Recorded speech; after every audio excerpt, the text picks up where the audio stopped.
lights have dimmed, so it's time for me to say good evening to you all and welcome to Chatham House. Whether you are a member of Chatham House or associated with it, or whether you are a member of the British Korean Society. Very nice to see you all here this evening.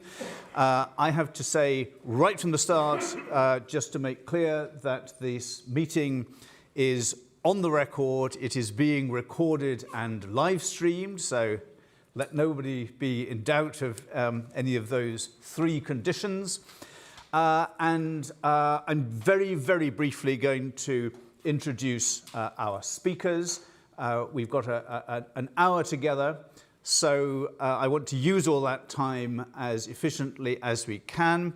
I've already apologized to our speakers for not going through the immense full list of accomplishments that they have to their name.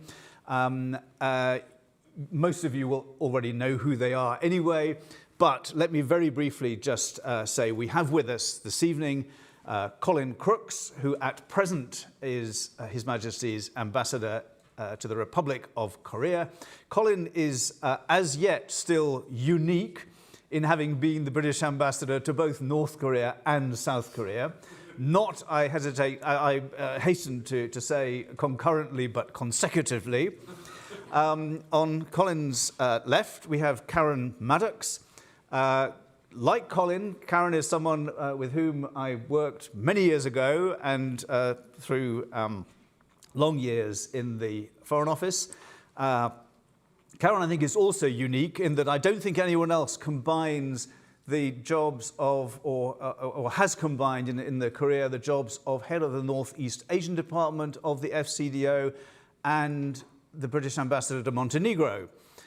So there you are. You want any tips on Montenegro? Karen is your woman.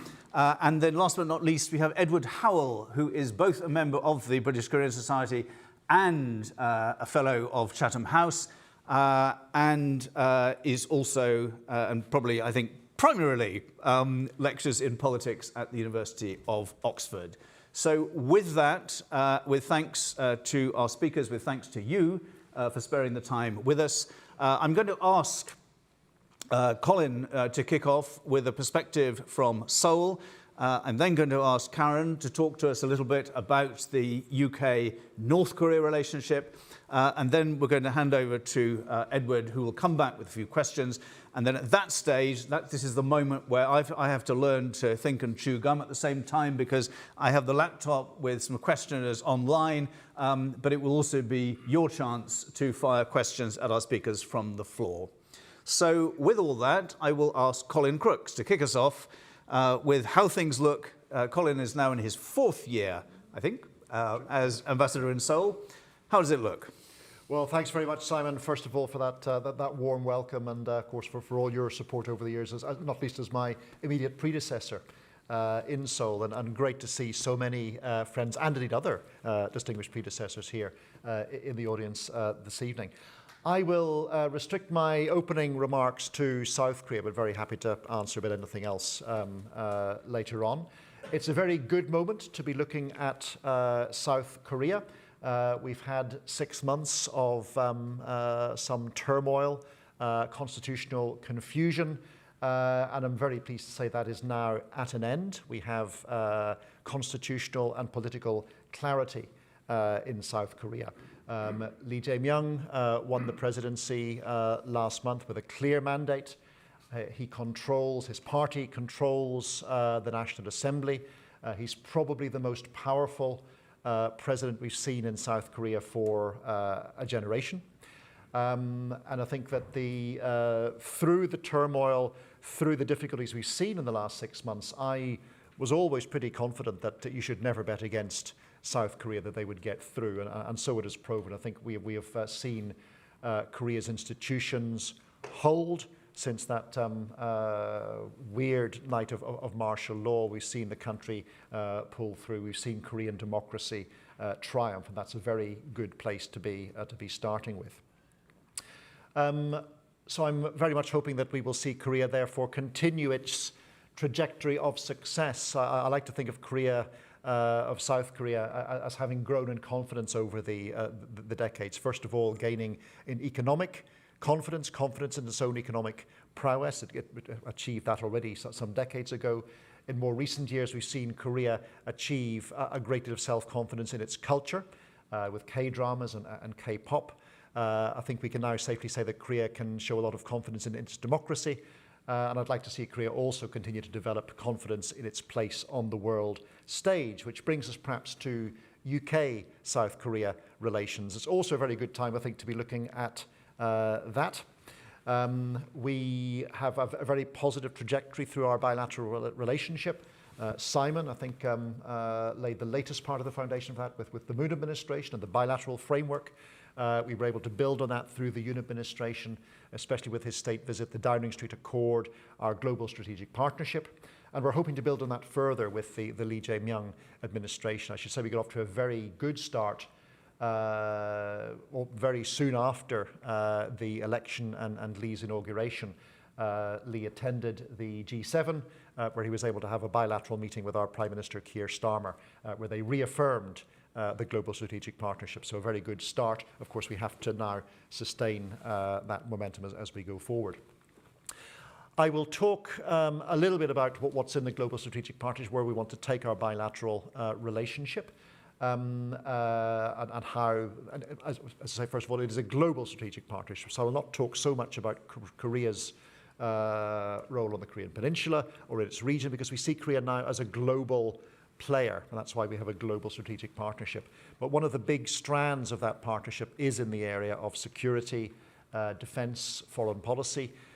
We see South Korea as a natural partner of the UK. We have a string of high-level dialogues in various aspects of strategic stability, defending democracy. We have a very strong partnership on cyber security, just to give a few examples of where we're working together. On the military side, we have a healthy rhythm of joint exercises, joint patrols. We will have the carrier strike group, HMS Prince of Wales, coming to Korean waters later in the summer. Very vibrant relationship, founded, I think, on shared interests, shared values, and also, I would suggest, a shared threat perception. And the cooperation that we've seen over the last year or so between North Korea and Russia in support of Russia's illegal invasion of Ukraine, I think is a very vivid example of how Indo-Pacific security and Euro-Atlantic security are intertwined. Also, something that has brought the UK and South Korea closer together in strategic terms, and something we're keen to build on. One of the reasons, I think, why our current government, as indeed the previous government, sees South Korea as a natural partner. I think, Simon, when you were ambassador, we invited President Moon to the G7, and we continue to believe that Korea is a natural partner of the G7 and has a natural role in cooperation with that gathering too. Very briefly, just many other aspects to the relationship. Trade and investment, very healthy. We're engaged in negotiations to upgrade our FTA. The fifth round of negotiations will be taking place when I'm back in Seoul next week, and that's looking to build on, again, building on Simon's work. So many things are building on Simon's good work during his time. Korea was the first country in the region with whom the UK concluded an FTA after Brexit. We rebadged the EU Korea FTA, but this is now upgrading that to something that will suit our two economies rather than the Korean economy and the whole of the EU economy. So that's going well. Strong trading relationship, very strong investing relationship. During the state visit a year and a half ago, we secured £21 billion of Korean, mostly portfolio investment in the UK, a very substantial package there. Last week I was up in the northeast, among other things, visiting the amazing monopile factory which has been built by Sea Wind, which will be starting operations, I think, in a very few weeks' time. Half a mile long, absolutely immense investment there, showing Korea's confidence in the UK and in our energy sector in particular, which brings me on to climate and energy. another important sector that we're looking to develop. And I think with the Lee Jae-myung administration, we're quite optimistic that we'll see a forward-leaning progressive position on climate. We'll be looking to see an ambitious Korean NDC commitment, looking ahead to the next COP. We know President Lee has talked a lot about investment in offshore wind as the direction he wants to take Korea's own energy supply. So we'll be looking, that offers opportunities, I think to the UK as well. Sticking with the economics for a moment, I should have mentioned earlier, of course, the defence industry, one where we're very keen to develop UK-Korea cooperation. We want, of course, to sell things into Korea. We want to buy things from Korea. Looking at the way in which defence budgets are going up in the UK and across Europe, I think there's a real opportunity for the Korean defence industry, which is ambitious and growing, to be part of the arsenal of democracy. And having that strategic links having the strategic links with Korea, building those with industrial links, and we see joint exports between the Korean and UK defence industries as the future there. Very briefly, because I suspect time is moving on, other areas that we're working closely together on: science and technology, the digital area, AI, quantum, many complementary strengths between the two countries there. We have a strong strategic development partnership. Korea ambitious in its attempts to foster development in the global south, an area where we can partner very closely. And even sitting outside the Downing Street Accord, the whole area of soft power, one that I'm personally very keen to continue to develop. I had the joy of going to the O2 Arena last Saturday evening. I'm not sure if any of you were there. Actually, you weren't there, Simon. We had a very big K-pop concert with SM Town. I have never heard a crowd of British people screaming as loud as they were for the Korean K-pop stars, so I'm very keen to work with that. We've done a few things with some K-pop groups. I would like to see the K-wave in the UK matched by a UK wave in Korea. We have a little bit of work to do on that. I will pause there. Super slogan to finish with, Colin. Thank you very much indeed. That very nicely brief roundup. We'll come back to you with, I think, a lot of follow-up questions on that. I'd like to turn to Karen Maddox now, and but before I do, I'd just say how delighted I was to be reminded by Karen a few minutes before we came into this room that she and I attended together the official opening of the North Korean embassy in London. And it's still there, out there in Ealing, but in Acton, I'm sorry. But I thought it was in no. But how we describe the situation around the British embassy in Pyongyang is slightly more complicated, as I think Karen will tell us now. Yeah, absolutely. So I recognise actually that there's an awful lot of North Korea expertise in the room, not least previous ambassadors. So I'm not going to compete with that. But what I can talk about is the UK's sort of current position towards North Korea, why it actually matters to us, and also what the UK's role might be. And as part of that, of course, is the question of our own presence in Pyongyang. So why do we care about the Korean Peninsula? Well, regional security is important to us. So peace and security on the Korean Peninsula is a priority for us.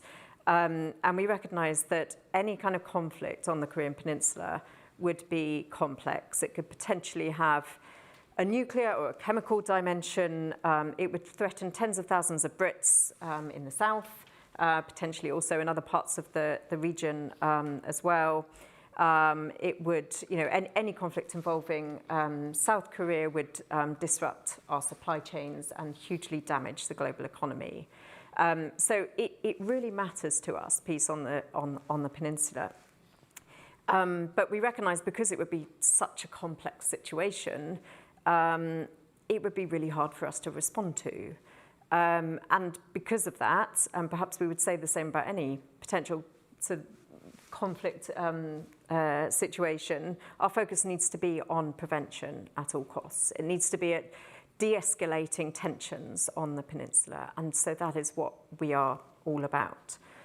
But unfortunately, at the moment, the channels for de-escalation on the Korean Peninsula have diminished in recent months and recent years. Previously, during the times when Simon is talking about when we established they established their embassy here. Previously there was a hotline between the north and south. It wasn't particularly well used, if at all, but it existed. And then, of course, in more recent years, there was the Comprehensive Military Agreement, which was an agreement between the North and the South not to take provocative actions near the border. And that doesn't exist now either, because both the North and the South have suspended their commitment to it. So we find that the channels of de-escalation that existed before are just not there anymore. And the fact that there are now fewer embassies present in Pyongyang, there's less of an international voice that could be heard in Pyongyang is another factor that removes some of those channels of communication and de-escalation that existed before. So it's really important to us that we try and get back into Pyongyang. We do want to be part of the sort of international voice in the region. We want to keep channels of dialogue open with the North Koreans. So in the Foreign Office, actually, we on a monthly basis, I think we track indicators and warnings of what's going on in the Korean Peninsula, as you would expect. And I have to say, actually, since the ROK elections, we have seen a reduction in tensions. So perhaps this is a bright spot for us in our overall objective to de-escalate tensions. So we've seen expressions from the South suggesting that I think they've actually stopped the broadcasts into the North, and an intention to sort of reinvigorate the former comprehensive military agreements. So, it's good to see that sometimes we do see a reduction in tensions, but the risk of miscalculation has not gone away, and those de-escalation channels are still not there again yet. So we do have to be alert to the risks. So aside from the risk to regional security and all the sort of knock-on effects that has to the UK, we care about it for a couple of other reasons as well. There's the impact on global order. So the Non-Proliferation Treaty, for example, we don't want to see other states developing nuclear weapons. And obviously the North Korea's weapons program is a real threat to that, particularly if it encourages the development of weapons in other areas as well. And the UK does remain, of course, committed to denuclearization on the peninsula as an objective. Although, obviously, as you can see from the fact that we want to have more dialogue with the North, it's not a precondition for us of dialogue. And we also care, of course, because there is sometimes also a direct impact of the North's actions on the UK when you look at their cyber activity and the threat to UK and other partners' assets. So lots of reasons why the Korean Peninsula might be at the other end of the world, but it is actually, it's important for our own security. And as Colin also said, with the reminder that the DPRK-Russia agreement provides us that the Indo-Pacific and the Euro-Atlantic arenas are indivisible. That's another reason for us why that the Korean Peninsula is important. So where can the UK play a role? I have to say we don't have a huge influence on DPRK. We do maintain our diplomatic relations with them. They have, as Simon said, they have their embassy established in Acton. They currently have a chargé there who we do engage with regularly from the Foreign Office. And reopening our embassy so that we can have a reciprocal diplomatic relationship, reopening our embassy in Pyongyang remains a top priority for the reasons I've mentioned, for communication with North Korea, to keep open channels of dialogue, but also so that we can really understand the country better, what's going on the ground, as we would in any country where we have a diplomatic relationship. So the UK is the only P3 country, the only Five Eyes country also to have diplomatic relations with DPRK, and this means our presence is valued by our partners, by the US, by Japan, by South Korea, and it does, it gives us that direct channel so that we can play a role in communicating the messaging from the international community. And it gives us a role then in talking to other players who don't have a presence on the ground and keeping them actively engaged on the issues on the peninsula. So in terms of where we are on reopening, so actually Colin here was the last British official to set foot in DPRK. Pandemic restrictions meant that we had to close our embassy in 2020 because of the travel restrictions imposed, and Colin had to leave, sadly for him. And we do make regular contact with the DPRK embassy to keep in touch with them on our request to return. It's not really possible for us to speculate when they might make a decision to allow us back in. So it's difficult for us to put a time frame on it, but it continues to be a priority, and it's something we continue to raise. It's a bit difficult to know whether it's just down to bureaucratic process on their side, or whether it's a real sort of fundamental objection to the UK's sort of policies and position in the world. But either way, we do continue to see establishing that the other half of our diplomatic relationship as soon as possible, and we'll continue to sort of reassess our options on that as we continue that process. But thank you. Thank you very much, Karen. I'm now going to ask Edward Howell to sort of kick off our questioning session. Edward has kindly joined us on the platform with some ultra-penetrating questions to set the tone for the questions that we shall discuss between now and the end of the meeting. Edward. Thank you very much, Simon, and thank you, Colin and Karen. I'll just start the discussion by asking perhaps just a couple of questions. Colin, you repeated this idea of South Korea as an ambitious power, and one of the things that we saw under the presidency of the now former President Yoon Suk-yeol was the idea of South Korea as a global pivotal state.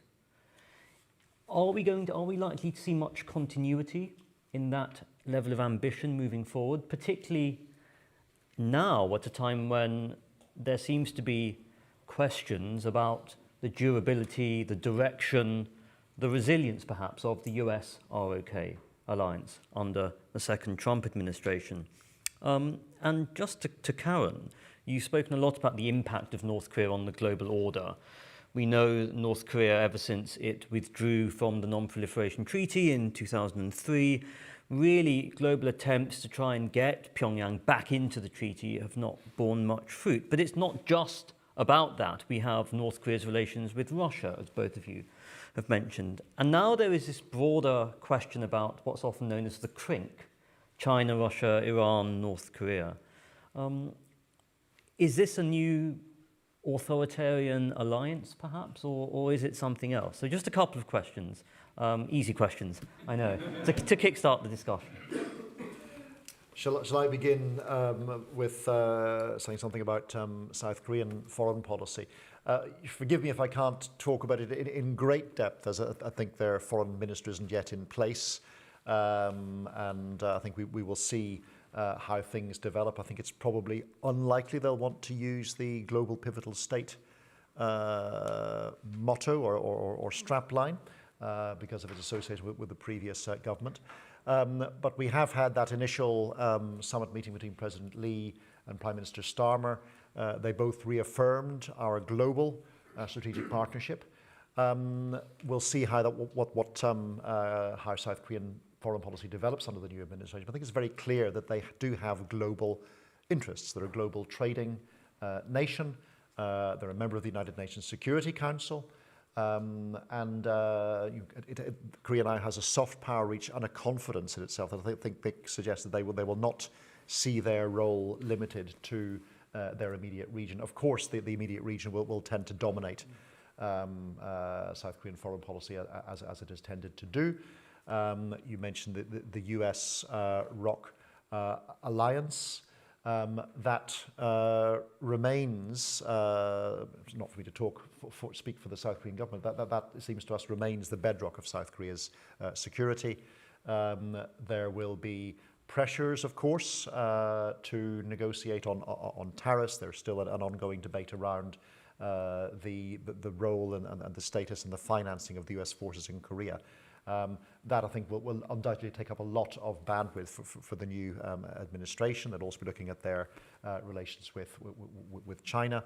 But I think our expectation is that we have so many interests and values pushing us together that we were expecting we will continue to have that global cooperation with the Koreans.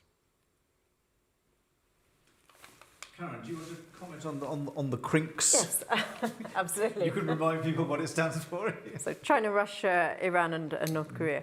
So yeah, I mean that's a term that seems to be becoming alarmingly more common recently. And I think in the Foreign Office we don't we don't see the so-called CRINC countries as a grouping, as certainly not as an alliance. I think we can all see that there are growing relationships between different members of that grouping. And obviously, I mean, the most visible one for DPRK is their sort of deepening partnership with Russia, which, we obviously have deep concerns about, and we have condemned Russia for destabilizing the situation on the peninsula, but also, of course, DPRK's support. We've condemned their support for the Russia's illegal invasion of Ukraine. So I mean that is a very worrying partnership, but it's not a sort of indication that there is a wider grouping coming together. So I think the way we would see it is that they are actors who are opportunistic in their partnerships when they have overlapping interests. And certainly with DPRK and Russia,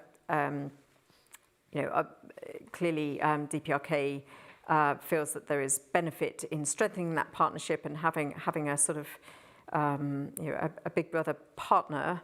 And Russia is gaining from that partnership in terms of troops and ammunition at the moment. So it's very much overlapping interests and it's opportunistic.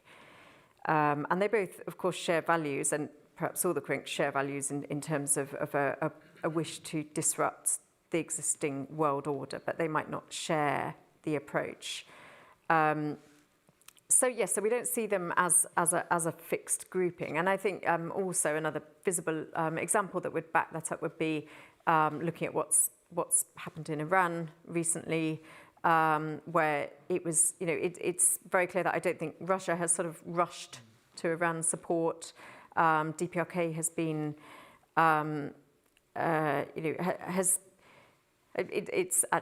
its response has been quite interesting in that it's been very critical of Israel, but not very critical in comparative terms of the US.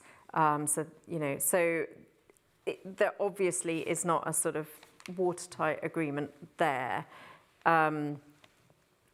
So that's my view really, that we don't see it as a fixed grouping, but opportunistic partnerships where there are overlapping interests. Excellent. Happy to hand over. Can I just briefly follow up with perhaps Colin, staying on this Russia theme, because we have one of the questions from one of our online participants who's asked about South Korea and Russia. I think you wrote a op-ed piece about Korea and Russia at some point in the recent past, Colin. How do you see that changing? And of course, we remember now that there is now a Russian expert who's installed as E.J. Mung's national security advisor. Is that going to change anything? We're appreciative of the South Korean position since the illegal invasion. It's been very clear that South Korea, and we are on the same side in opposing the Russian invasion. I think that in helping to isolate Russia, South Korean companies, the South Korean state has taken quite a hit. And Russia is very big and very close to South Korea. So it is something that looms very large on South Korea's horizon.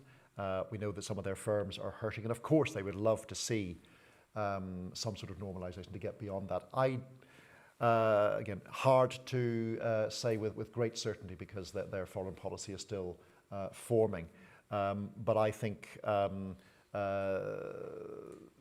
they would see it as quite a risk to re-engage with Russia when all of their allies and friends are maintaining this strong position against Russia. And the US is included in that. The US has not yet re-engaged with Russia. I don't expect to see South Korea getting ahead of allies and partners in that respect. We, of course, will be encouraging them in that position. It's very clear that Russia has positioned itself as the enemy of South Korea. It is assisting North Korea. It is destabilizing the Korean Peninsula. Russia is undermining stability in Northeast Asia, just as it is undermining the stability of Europe. And we will be seeking to establish, to maintain that clear common front with the Korean administration. Wee Song-nak, the new national security advisor, someone I've had many conversations with, someone I know very well, I think has interesting things to say about Russia, but we'll be looking to stay closely in touch. Very good. Thank you. It's now time, ladies and gentlemen, to take some questions from the floor. I will do this probably in an arbitrary rather than very ordered way, but the first hand to go up is over here, please. Thank you. Can you hear me okay? Good evening. Thank you very much. Very interesting. My name is Ian Sheridan. I'm a barrister at Mountford Chambers. And my question concerns technology cooperation, and I'd like to address it to Colin. And it's this. You said earlier that both AI and quantum were areas for potential cooperation. There are complementary strengths there. Would you agree that you could equally say that applies to semiconductors? Because the underlying hardware, the technology underlying all these other cutting-edge things, including defense, is semiconductors. And we can all say without controversy, South Korea is a world leader in memory chips and the UK in design. It just seems an obvious marriage. What do you think? Completely right, indeed. I should probably have mentioned semiconductors in the same breath, because it is very true. We have a good policy dialogue going. We have a digital partnership going with Korea. There'll be a digital chapter in the FTA once it's agreed. We also have a semiconductors partnership as well. And you're absolutely right. There is that complementarity between UK design and Korean manufacturing prowess, which I would say is probably replicated across a number of sectors where the South Koreans are very good at commercializing science, at turning cutting-edge developments into saleable propositions and products.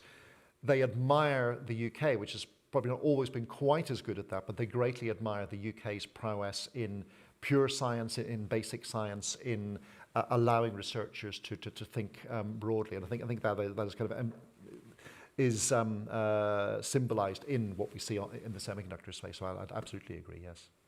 Yes.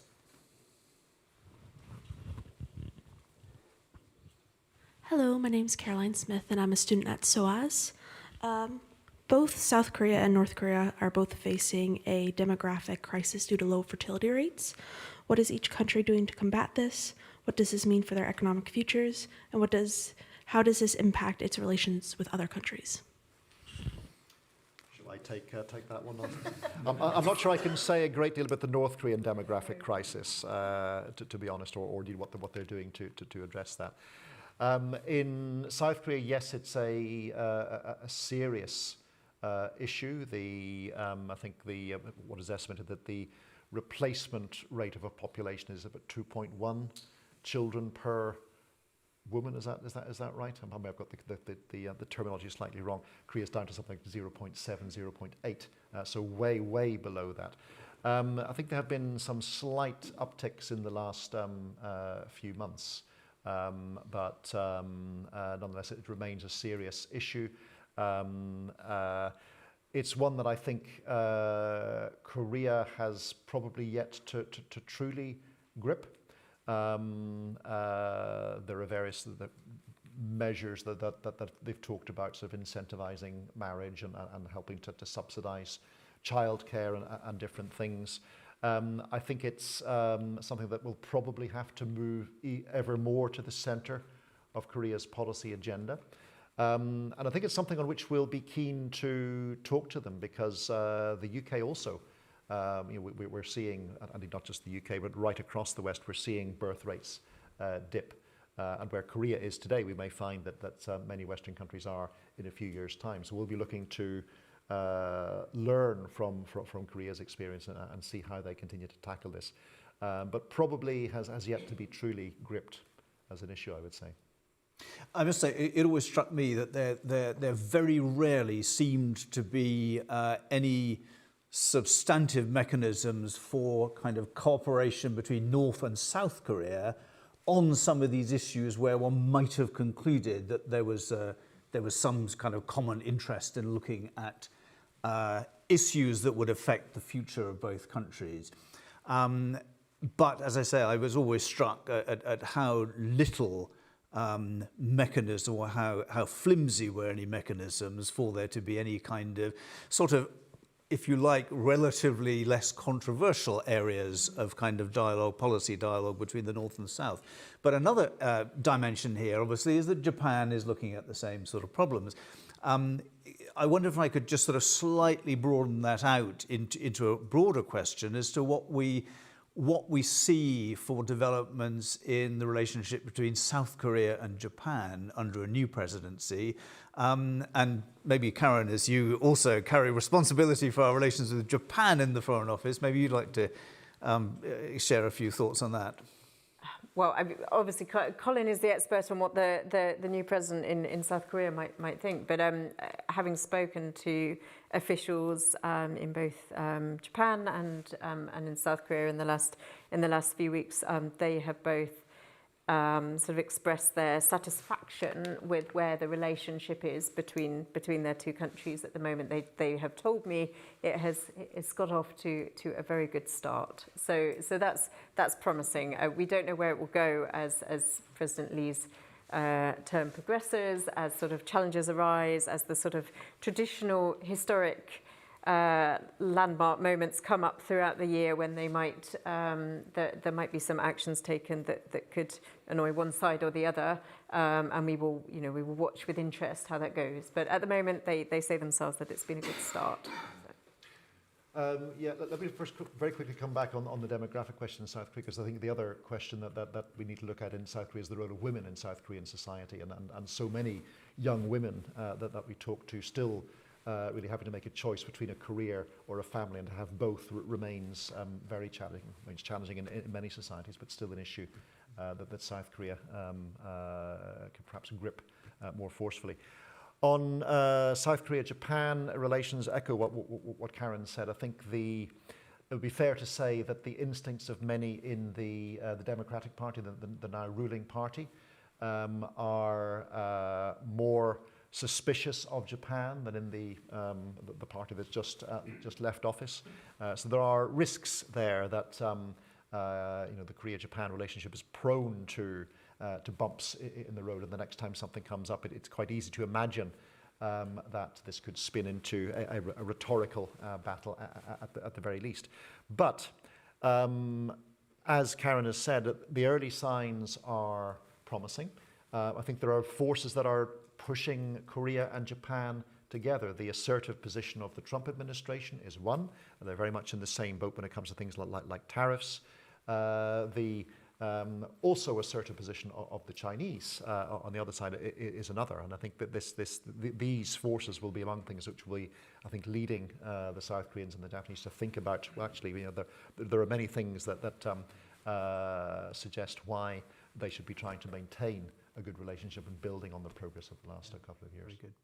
Edward. I guess just very briefly on the Japan-South Korea relationship, the Biden administration seemed to prioritize this idea of reassuring allies over deterring adversaries. So we saw a lot of focus on the US, Japan, South Korea trilateralism, the Camp David summit, for instance, which was a very important critical juncture in setting momentum for moving these ties forward at a time of heightened regional and global threats. So I echo what Colin and Karen have said. I think the importance of strengthening these historically frosty relations is greater than ever, particularly given that the idea of an interconnected world where the Euro-Atlantic and the Indo-Pacific theatres are not mutually exclusive and affect Japan, South Korea and the US is taking place. And I think obviously we'll have to wait and see as to how the new South Korean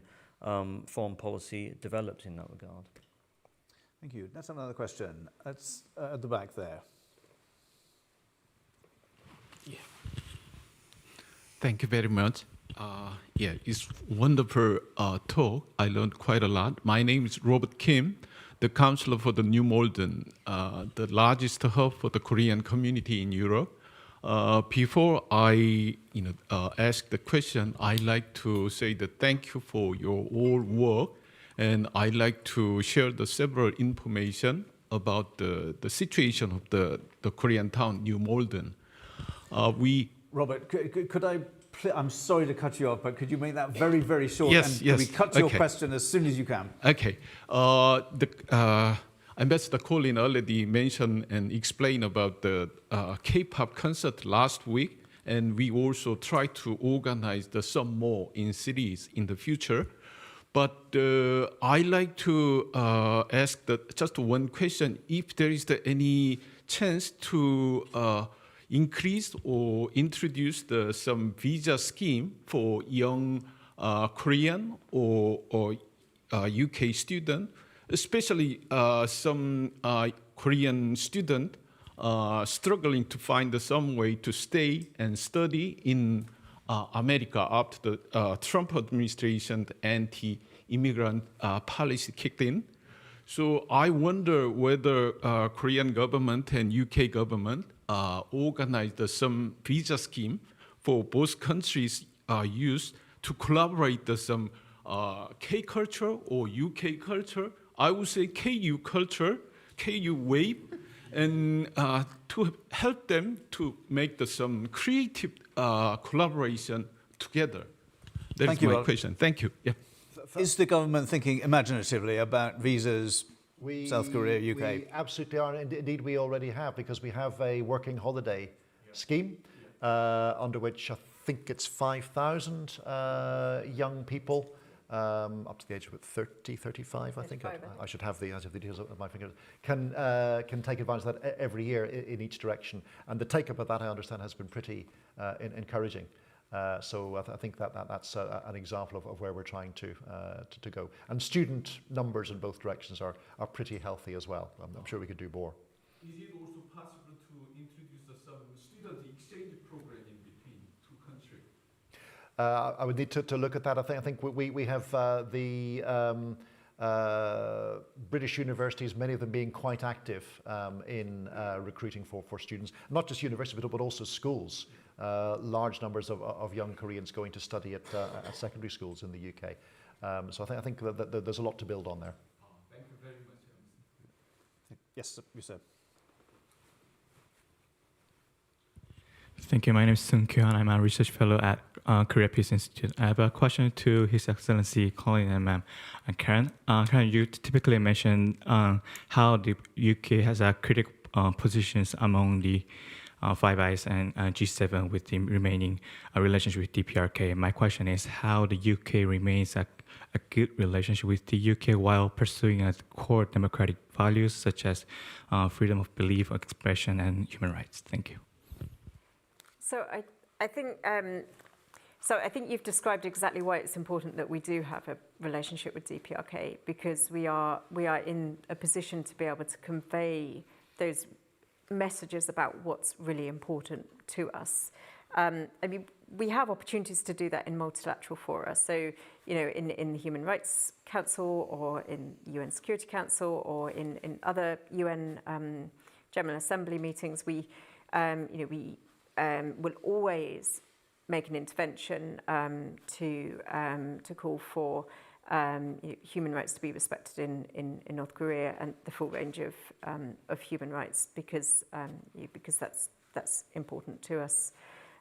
So we will always do that in these multilateral occasions, but our diplomatic relationship gives us an additional channel to try and convey those messages and to influence that way as well. And certainly, there have been occasions when I've met, when there was a DPRK ambassador here. They now have a chargé, but because the ambassador left. But when there was an ambassador here, I was meeting him regularly to make sure that we were conveying messages that we needed to convey, including on human rights, including on Russia and their partnership with Russia. So we certainly don't see it as a contradiction that we have a diplomatic relationship. It's a really important channel for us to be able to convey those messages, rather than just doing it on the sort of public stage. Karen, can I just ask whether, I mean, I'm assuming that also any concerns we have about latest developments in North Korea's nuclear programs also figure on that list of absolutely kind of regular things that we talk to the North Koreans about, that we express our concern about them, etc. I would hate to think the impression had been given that this has been going on for so long, that each kind of new report of a new facility is something we go, oh, well, it's sort of what's new sort of thing. No, absolutely not. Anytime there is a development, or a weapons test, for example, in North Korea, we will make a statement at the right level, and because I think it would send the wrong message if we suddenly didn't do that. It's very, very important that we continue to say this is not acceptable. This has not been normalised. This continues to be a problem for us. So you will see that on every occasion when there has been a test of, for example, an ICBM from North Korea, our minister will make a public statement, setting out why this is illegal under international law. So absolutely, that we continue to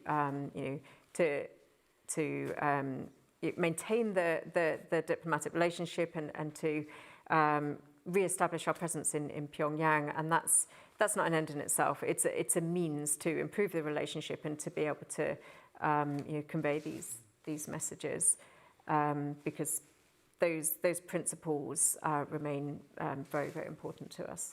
Thanks, Karen. We had a question online which was in that area as well, so thank you for answering that one. Let's have a next question. Over there in the back, you, madam. That's right, yes. The mic is just to your right. First, I'm Jiwon Chong, working at the European Bank for Reconstruction and Development.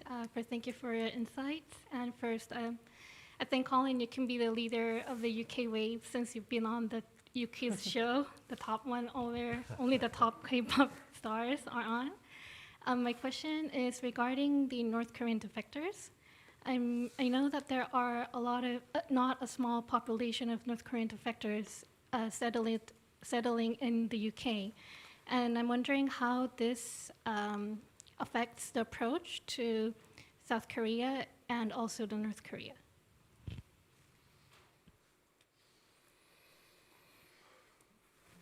Do you want to go with that?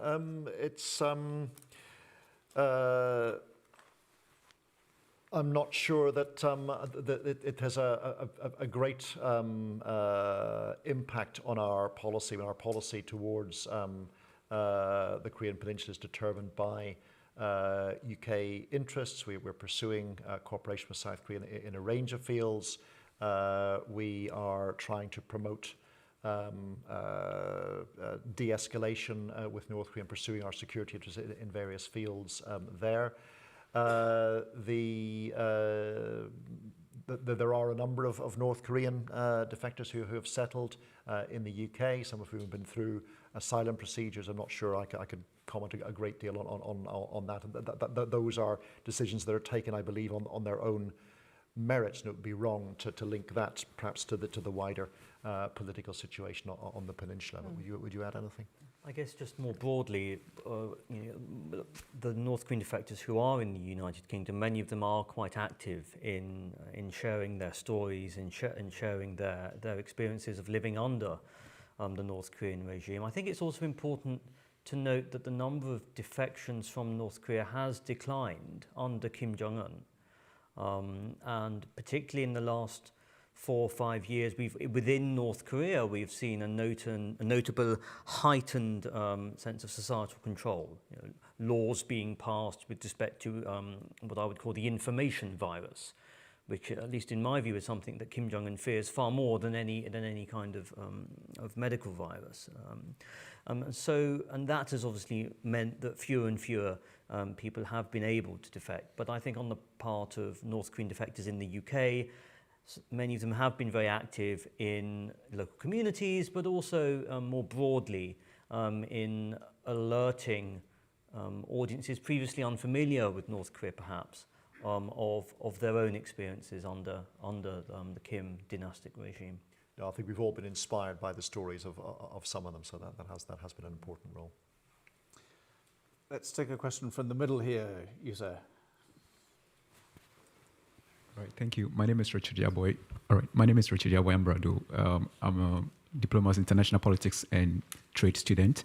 And Karen, you touched something on the establishment of diplomatic kind of relations, and you also touched on the nuclear program issues. And with that, I want to ask that as you are having this diplomatic strategy to ensure you foster some kind of good relationship with Korea, how, and with regards to the nuclear weapon program, that is a kind of challenge to most of, which is also a threat and a kind of challenge to most of countries.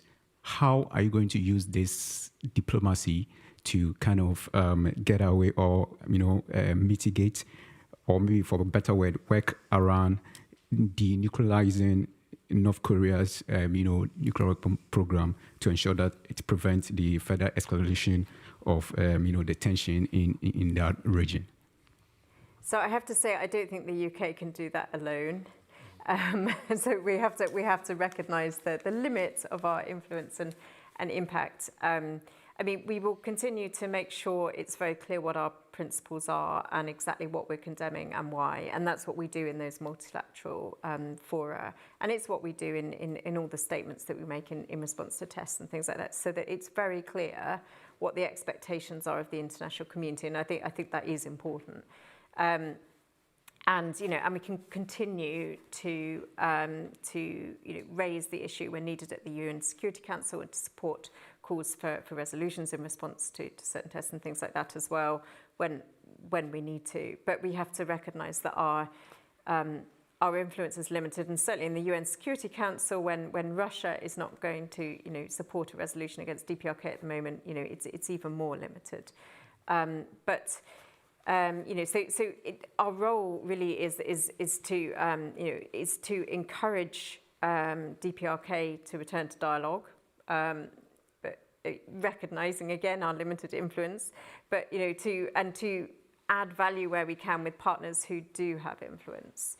For example, the US. We don't know what the Trump administration's approach to DPRK will be. I think they're still working out what that will be.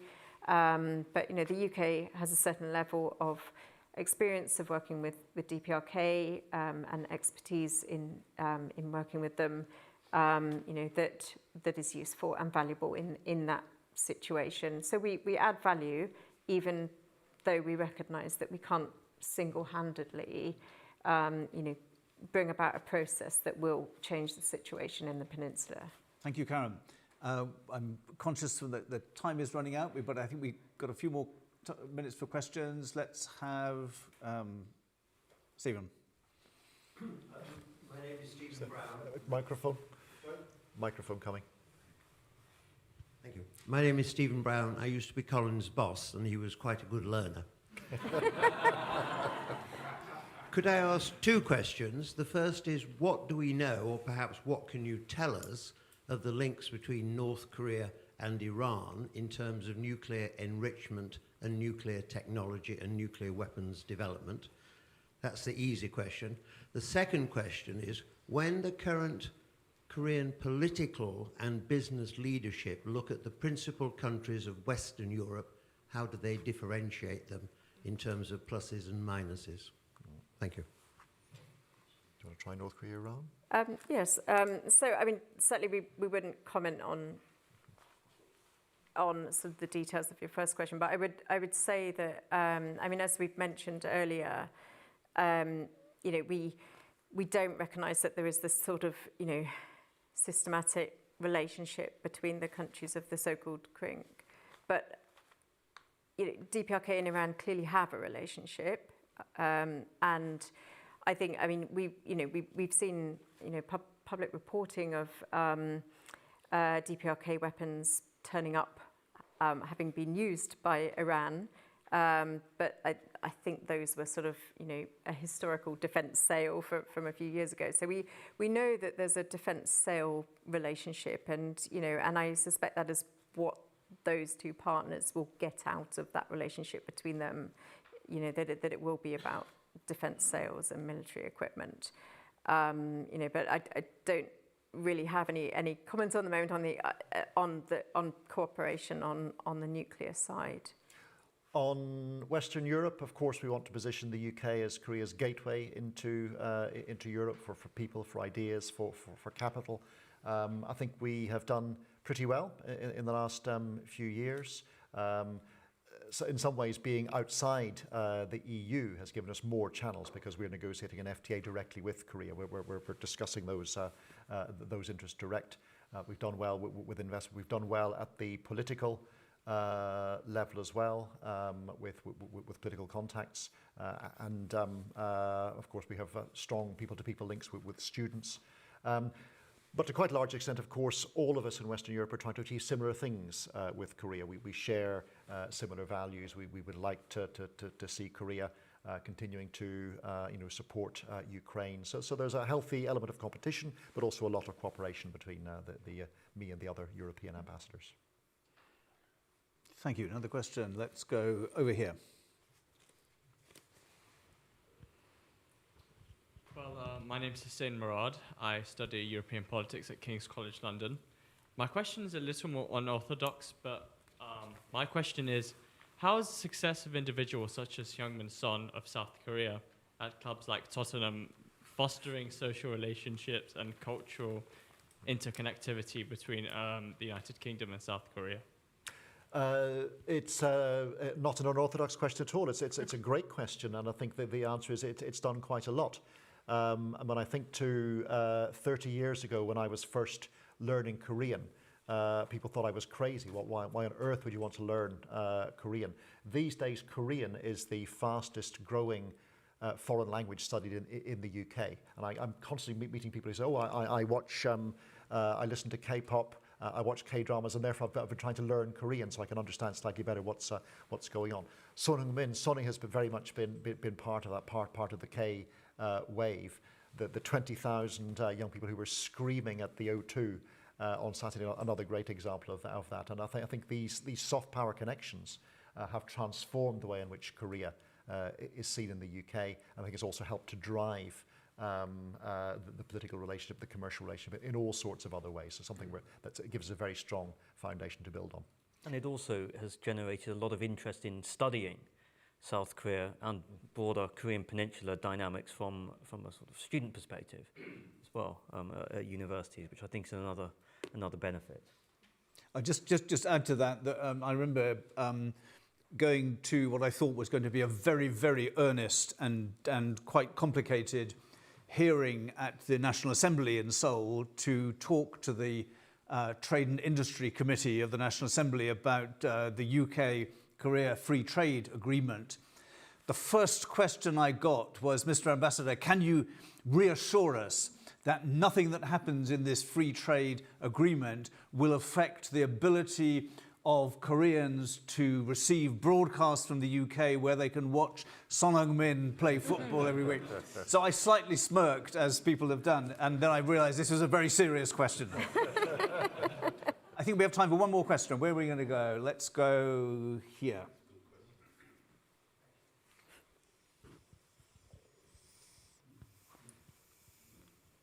Thank you very much.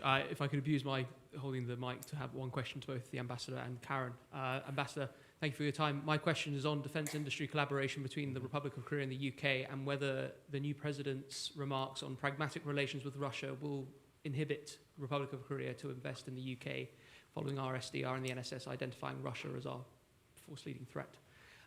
Regarding, Karen, thank you for your time as well. My question is on whether we're knocking on a door that won't be opened when we're asking to reopen our embassy in Pyongyang, and whether the UK will need to change its position regarding condemning nuclear testing and supporting Ukraine in fighting against North Korea.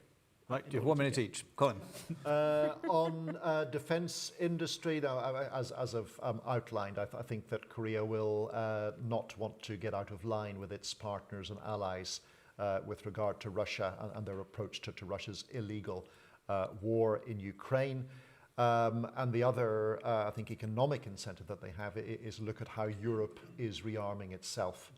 And I think to be part of the arsenal of democracy also, I think, suggests that Korea has strong interests in remaining strategically aligned with Europe. So I'm not too concerned on that score. I think that the potential there is quite promising.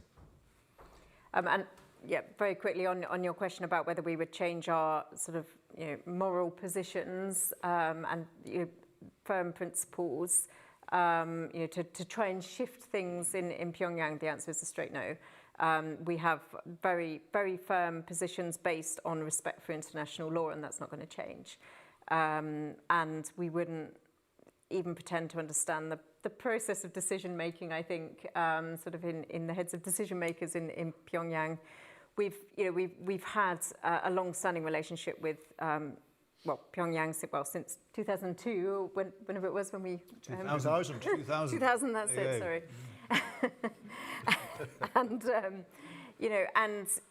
And we have continued to make those strong principled statements and positions very clear throughout our diplomatic relationship while we've had ambassadors in Pyongyang.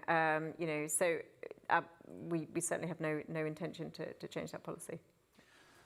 Thank you very much, and thank you all three of you for animating this discussion. Thank you very much for your questions, and my apologies to those whose questions I didn't get to, both here and online.